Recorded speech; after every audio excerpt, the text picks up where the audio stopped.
그러면 이제부터 지금까지 살펴본 신앙의 올바른 기본 마음 자세인 신앙의 뿌리에 관한 지식을 바탕으로 해서 성경에 들어가 보겠습니다.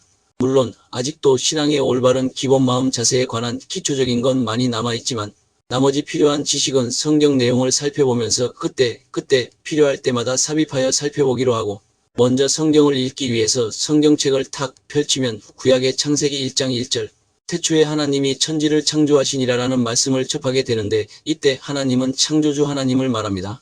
하나님이 이르시되, 즉 하나님께서 자기에게 말씀하시는 것입니다. 우리 즉 하나님 아버지의 형상을 따라, 우리 즉 예수님의 모양 즉 모습대로, 우리 즉 성령님께서가 사람을 만들고 그들로 바다의 물고기와 하늘의 새와 가축과 온 땅과 땅에 기는 모든 것을 다스리게 하자. 이 말씀에서 보면 하나님께서 하나님 자신에게 말씀하시는데, 이 구절에서 창조주 하나님은 단수가 아니라 우리가라는 삼위일체 하나님임을 분명히 밝혀주고 있습니다. 그래서 창조주 하나님은 삼위일체 하나님이십니다. 이것은 창조 사역이 삼위일체 하나님의 공동작품이라는 것을 알려주고 있는 것이기도 합니다. 그것도 세 분이 기가 막히게 분업을 해서 모든 만물과 인간을 지으셨습니다. 이것을 다시 한번 알기 쉽게 한 편의 영화로 설명하자면, 아버지 하나님은 본체 즉 영화 감독이시고, 아들 하나님은 말씀이신 창조의 핵심 주인공이시고, 성령 하나님은 도우시는 조연, 연출자, 모든 것을 형상화하셔서 나타내시는 하나님으로 표현한다면 삼위일체 하나님의 대략적인 윤곽이 머릿속에 그려지게 될 겁니다. 그래서 주인공 되시는 아들 하나님은 말씀이라는 인격을 가지신 분으로 아버지 하나님의 독생자이신 아들 하나님 되시는 예수님이신 것을 명확하게 알 수 있습니다. 태초에 말씀이 계시니라. 이 말씀이 하나님과 함께 계셨으니 이 말씀은 곧 하나님이시니라. 말씀이 육신이 되어 우리 가운데 거하심에 우리가 그의 영광을 보니 아버지의 독생자의 영광이요 만물이 그 즉 예수님로 말미암아 지은 바 되었으니 지은 것이 하나도 그 즉 예수님이 없이는 된 것이 없느니라. 이 말씀을 볼 때 태초에 삼위일체 하나님이 천지를 창조하시니라 해서는 예수님이 주역이신 것이 확실합니다. 그래서 그것을 히브리서 기자는 다음과 같이 기록해 놓은 것입니다. 이 아들을 만유의 상속자로 세우시고 또 그로 말미암아 모든 세계를 지으셨느니라. 결국 주 하나님 지으신 모든 세계라는 찬송에서 주 하나님은 바로 아들 하나님을 뜻함을 알 수 있습니다. 더 정확하게 말하자면 모든 것을 아버지가 그를 즉 아들을 통해서 창조하셨다는 것입니다. 그는 보이지 아니하는 하나님의 형상이시오 만물이 그에게서 창조되되 만물이 다 그로 말미암고 그를 위하여 창조되었고, 그러면 왜 주님을 위해서 만물이 지어졌다고 했습니까? 그것은 아들이 모든 영광과 존귀를 다 아버지에게 돌려드렸기 때문에 아버지께서 이 모든 존귀와 영광을 이제부터는 그 아들이 받도록 그 영광과 존귀를 올려줄 상대로서 사람과 모든 만물을 아들아 내가 지으라. 그리고 아버지가 아들에게 주는 기쁨으로 자신을 채운 것처럼 아들 너도 사람들을 짓고 그 사람들에게 모든 것들을 충만하게 채워주고 그 사람들로부터 존귀와 영광을 받아라라고 만세전에 아버지 하나님과 아들 하나님 간에 정말 깊고 하나 되도록 하는 은밀하고도 친밀한 사랑의 교제, 회로로 연결된 약속이 있었다는 것을 우리는 앞에서 살펴보았습니다.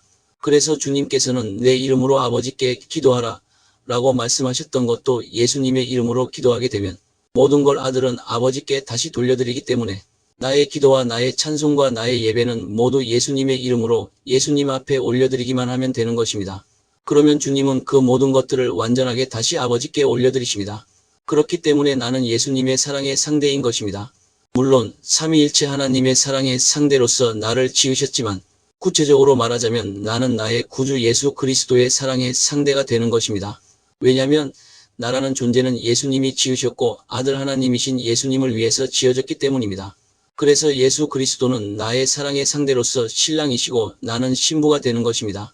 이렇게 분명히 창조에서 아들 하나님이신 예수님이 주인공이신 걸 밝히고 있더라도 이러한 주인공은 영화 감독이신 아버지에게는 꼼짝 마라입니다. 왜냐하면 감독이 없으면 영화는 존재하지 않기 때문입니다. 그래서 하나님은 질서를 굉장히 중요하게 생각하시기 때문에 순서로 따지면 아버지가 제일 먼저이십니다. 그러나 아버지께서 아들에게 아들아 너는 무조건 내가 써주는 시나리오대로만 해라 하셨기 때문에 예수님은 분명히 아들이 아버지께서 하시는 일을 보지 않고서는 아무것도 스스로 할 수 없나니라고 말씀하셨던 것입니다. 성경은 이것을 다윗과 솔로몬의 관계로 이미 비추어 기록해 놓았음을 알 수 있습니다. 이에 다윗 왕이 일어서서 이르되 나의 형제들 나의 백성들아 내 말을 들으라. 나는 여호와의 언약궤 곧 우리 하나님의 발판을 봉안할 성전을 건축할 마음이 있어서 건축할 재료를 준비하였으나 하나님이 내게 이르시되 너는 전쟁을 많이 한 사람이라 피를 많이 흘렸으니 내 이름을 위하여 성전을 건축하지 못하리라 하셨느니라. 여호와께서 내게 여러 아들을 주시고 그 모든 아들 중에서 내 아들 솔로몬을 택하사 여호와의 나라 왕 위에 앉혀 이스라엘을 다스리게 하려 하실세. 내게 이르시기를 내 아들 솔로몬 그가 내 성전을 건축하고 내 여러 뜰을 만들리니 이는 내가 그를 택하여 내 아들로 삼고 나는 그의 아버지가 될 것임이라. 다윗이 이르되 여호와의 손 즉 성령의 능력이 내게 임하여 이 모든 일의 설계를 그려 나에게 알려주셨느니라. 또 그의 아들 솔로몬에게 이르되 너는 강하고 담대하게 이 일을 행하라. 두려워하지 말며 놀라지 말라. 내가 여호와의 성전 공사의 모든 일을 마치기까지 여호와 하나님 나의 하나님이 너와 함께 계시사 내게서 떠나지 아니하시고 너를 버리지 아니하시리라. 이 말씀은 1차적으로는 아버지 하나님 즉 다윗과 예수 즉 솔로몬께 적용되고 2차적으로는 오늘날 우리의 구주 되시는 예수님과 성도인 나에게 적용됩니다.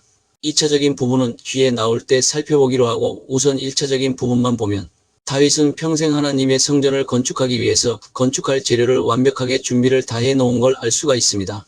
성전 설계도까지 성령님의 도우심으로 그려두었던 것입니다.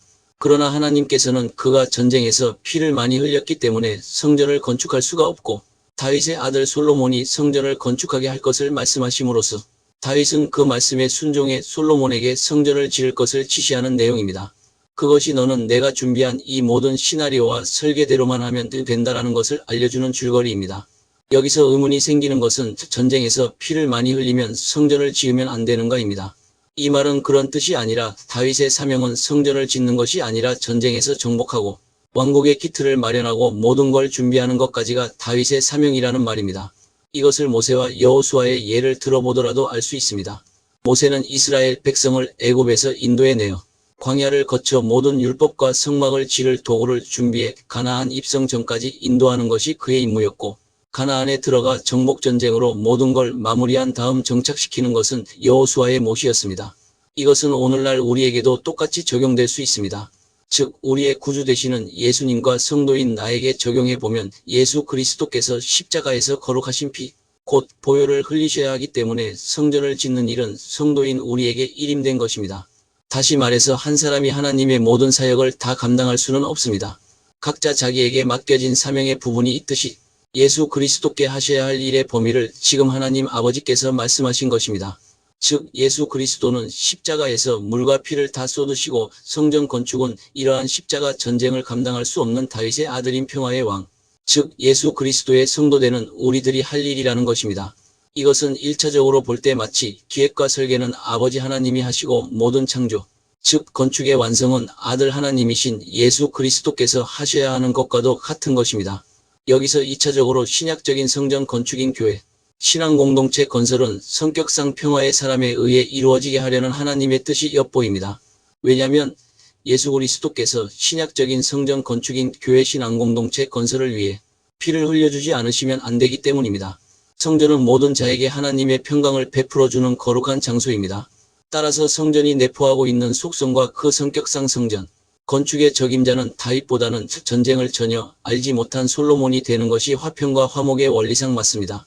이것은 구약의 이스라엘 성도들이 전쟁을 직접 경험한 것과 신약의 오늘날 성도들이 전쟁을 전혀 경험해 보지 못한 것과도 같은 이치입니다. 다만 오늘날은 구약의 이스라엘 성도들처럼 실제적인 전쟁이 아닌 영적인 전쟁이 있습니다. 그리고 구약은 눈에 보이는 건물인 성전을 말하지만 신약인 오늘날은 그리스도께서 흘려주신 거룩한 피, 즉 보혈로 인해 그의 몸을 이루는 성도 각 한 사람, 한 사람이 모두 성전된 교회 신앙 공동체의 지체들로서 각자가 성령의 전, 즉 성전인 교회인 것입니다. 그래서 이러한 성도들의 모임을 교회 신앙 공동체, 즉 교회라고 하고 그렇게 모이는 장소를 일반적으로 교회 건물이라고 부르게 된 것입니다. 이러한 성도들이 전체적으로 모여 미래적으로 십자가에서 피를 흘려주신 그리스도를 머리로 해서 보이지 않는 영적인 하늘나라의 거대한 성전인 하나의 우주적인 교회 신앙 공동체가 건축되게 되는 것입니다. 솔로몬은 아버지 다윗의 유언 그대로 성전을 짓습니다. 성경은 개개인의 생활에 대한 모든 것을 세세하게 다 기록하고 있지는 않지만 이러한 중요한 핵심적인 내용은 성경에 빠짐없이 기록해 알려주고 있습니다. 따라서 성경을 상고할 때 살아계신 인격체를 대하듯이 성령님의 조명하심과 비추어 주심을 구하면서 읽을 필요가 있습니다. 왜냐하면 인간은 타락으로 인해 영적인 눈이 가려져 있기 때문에 이러한 것들을 성령님께서 깨닫게 해주시지 않으면 적용하거나 비추어 보는 것들을 아무리 지식이 뛰어난 자라도 스스로는 하기가 절대로 불가능합니다.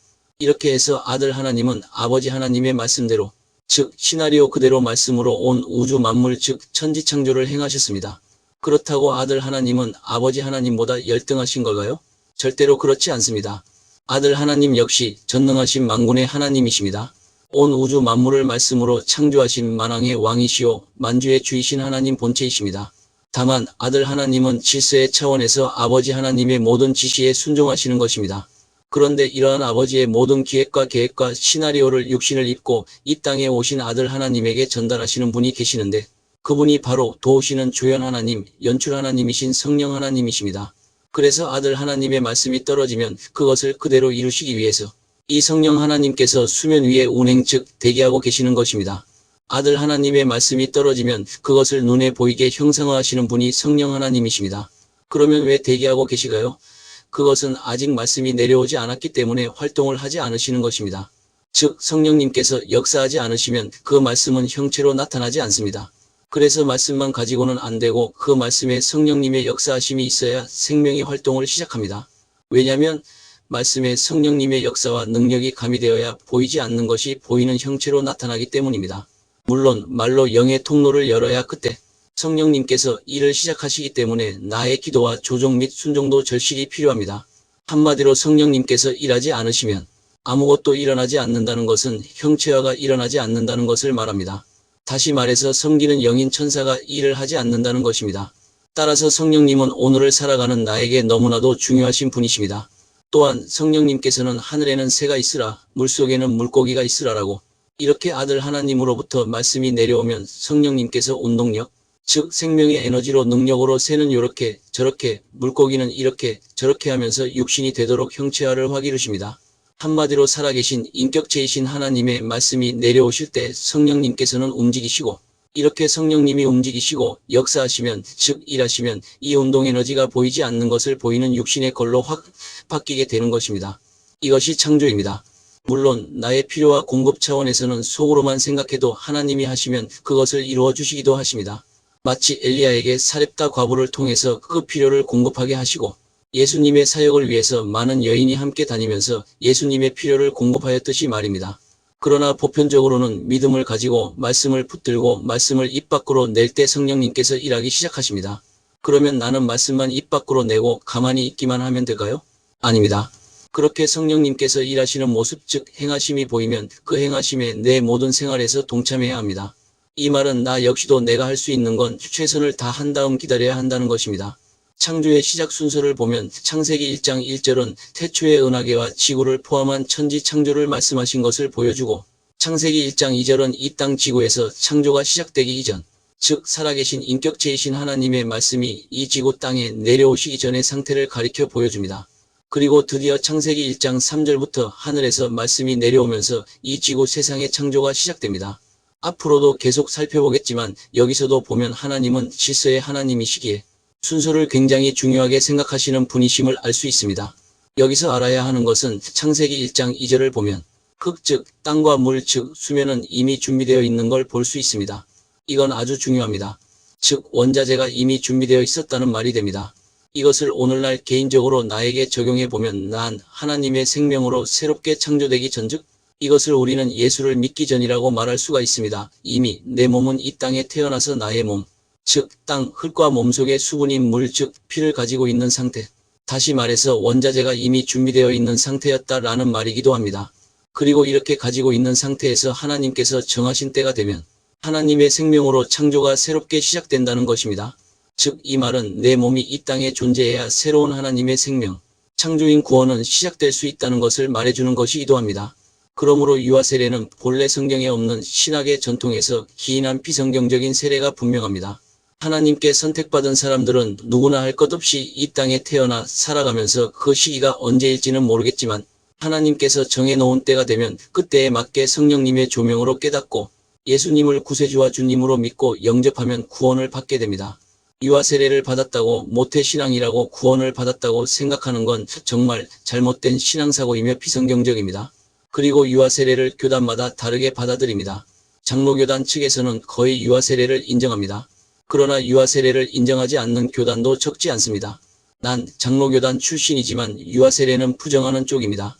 그 대신 부모가 아이를 주님을 개인적이고 인격적으로 만나 구원받을 때까지 잘 키우겠다는 서약으로 입교식을 하는 것은 인정합니다. 다시 말해서 구원은 거듭남은 부모가 믿었다고, 조상들이 믿었다고, 또는 엄마가 나를 가졌을 때 예수 그리스도를 믿었다고 모태에서부터 되는 것이 아닙니다. 물론 모태에서부터 산모가 신앙을 가졌다면 그 신앙의 깊이에 따라 태아의 신앙에 영향을 미치는 것은 사실입니다. 그렇더라도 내가 이 땅에 태어난 후에 하나님이 정한 때에 성령님의 조명하심으로 말씀이 내 속에 영으로 쑥 들어오셔서 깨달아질 때 구원을 받게 된다는 것을 유념할 필요가 있습니다. 그전에는 성령님께서는 활동은 안 하시고 대기만 하고 계십니다. 그렇기 때문에 아무리 모태 신앙인이라도 구원에는 그때와 순서가 있습니다. 여기에는 특혜라는 것은 없습니다. 이 부분은 다음에 살펴보기로 하겠습니다. 많은 관심과 구독과 좋아요, 알림 설정은 영상 제작에 큰 힘이 됩니다. 감사합니다.